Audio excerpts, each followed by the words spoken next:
चाल समझो जमाने की, आजकल बेमौसम भी कलियां खिलती रहती हैं।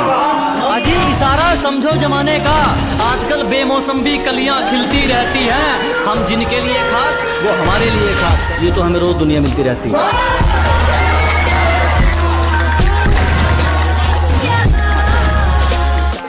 आधी दुनिया इंतजार में तो आधी दुनिया यादों में जीती है। कि आधी दुनिया इंतजार में तो आधी दुनिया यादों में जीती है।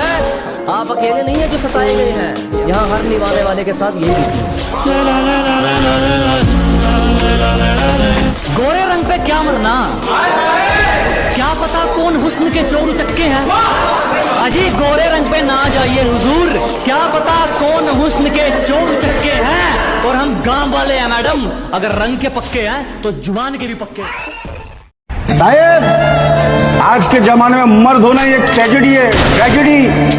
अपनी मम्मी के सामने वाइफ से प्यार से बात करो तो जोरू का गुलाम, वाइफ के सामने मम्मी से प्यार से बात करो तो माँ के पल्लू से बंधा हुआ।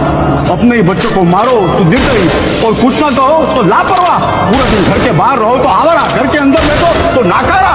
अपनी मिसेज से जॉब ना कराओ तो शक्की, और करो तो बीवी की कमाई खाने वाला। बोलो, यही लेडीज को बाय मिस्टेक हाथ भी लग जाए तो हम जालिम, और यही लेडीज अपन को पीटे तो हम नल्ले।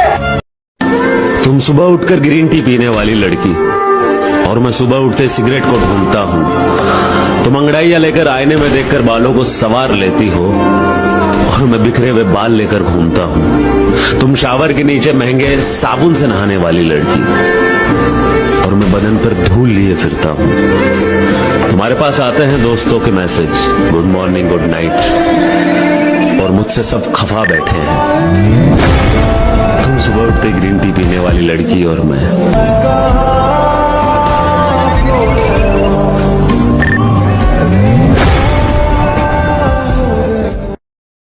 तो वो शेर सुनने के बाद अर्चना जी, वो लड़की ने मुझे प्रपोज कर दिया। कपिल, ऐसा कौन सा शेर था जो सुनते ही लड़की ने आपको प्रपोज कर दिया? मैम, अगर सर की रिक्वेस्ट है तो फिर वो लड़की कोई ना कोई सामने होना चाहिए ना। आप मिथिला है ना, इतनी खूबसूरत लड़की आपके सामने। मिथिला जी के लिए शेर बोलो, देखते हैं क्या रिजल्ट निकलता है। तो मिथिला जी और अर्चना जी के लिए मैं, इरशाद इरशाद। तेरे आंखों के चमन में चमक बन के रहने की तमन्ना है मेरी। वाह। तेरे आंखों के चमन में चमक बन के रहने की तमन्ना है मेरी। तेरे दिल में धड़कन बने रहने की तमन्ना है मेरी।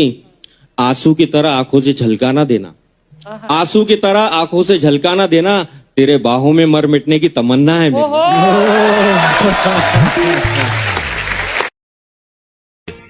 इस देश में पढ़ाई लिखाई करने वालों को मिलता क्या है? सारी जिंदगी माँ बाप की दौलत और मेहनत को बर्बाद करके लड़के डिग्री हासिल करते हैं, उसके बाद नौकरी के लिए ठोकरें खाते फिरते हैं। आधी जिंदगी पढ़ाई में गुजर जाती है, आधी जिंदगी ठोकरें खाने में गुजर जाती है। तो क्या फायदा ऐसा पढ़ाई हासिल करके? उल्टा पढ़ाई लिखाई हासिल करने के बाद मेहनत मजदूरी करते हुए शर्म आती है, क्योंकि दिमाग की दीवार पर डिग्री की छाप लगा। वैसे भी आज के जमाने में कौन पढ़ाई लिखाई करके साधु संत बन जाता है? सभी बेईमान बनते हैं, पढ़ाई लिखाई करके बेईमानी के नए नए तरीके निकालते हैं। माजी जी, एक बात बताऊं, आजकल के जमाने में उसी बच्चे को पढ़ना चाहिए जिसके बाप के बाद दौलत का ढेर लगा हुआ, ताकि पढ़ाई लिखाई पूरी करके अपने बाप की कुर्सी पर जाके बैठ जाए और पढ़े लिखे डिग्री वाले नौजवानों को अपना गुलाम बनाकर उन पर हुकूमत करे। इसीलिए मैं अपने बेटे को अपनी यूनिवर्सिटी में पढ़ा रहा हूं, ताकि ये बड़ा होकर किसी की नौकरी नहीं करेगा, अपना बिजनेस, अपना कारोबार खुद करेगा, अपने दिमाग के बल पर। इन जैसे गरीबों को गलती से किसी दिन बिरयानी मिल जाए तो अपने आप को राजा समझने लगते हैं। विक्रम, टैलेंट का अमीरी और गरीबी से क्या लेना देना? तुम बिल्कुल ठीक कह रही हो मेघा, इसकी तो किस्मत अच्छी थी इसीलिए क्वालिफाई कर गया। जो बंदा मेहनत करता है, किस्मत भी उसी का साथ देती है। मेरा क्या है, मैं अगर हार भी गया तो कुछ भी करूंगा। तू क्या करेगा अगर हार गया? तुझसे तो चट्टी बेचना भी नहीं आता भाई। घमंड तो हम पहाड़ का तोड़ दें, फिर तू क्या चीज है भाई? और ये बात हार जीत की, तेरी हार और मेरी जीत की शुरुआत हो चुकी है। गिनती जानता है? उल्टी गिनती। क्या? सीखना शुरू कर दे।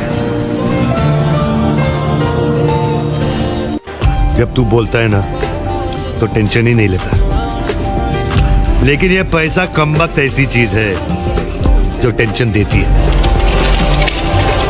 अब गांधी जी को ही ले लो, पूरी जिंदगी अहिंसा अहिंसा के पीछे भागते रहे और हमने उनकी फोटो ऐसी चीज पर छाप दी जो हिंसा की सबसे बड़ी जड़ है, पैसा।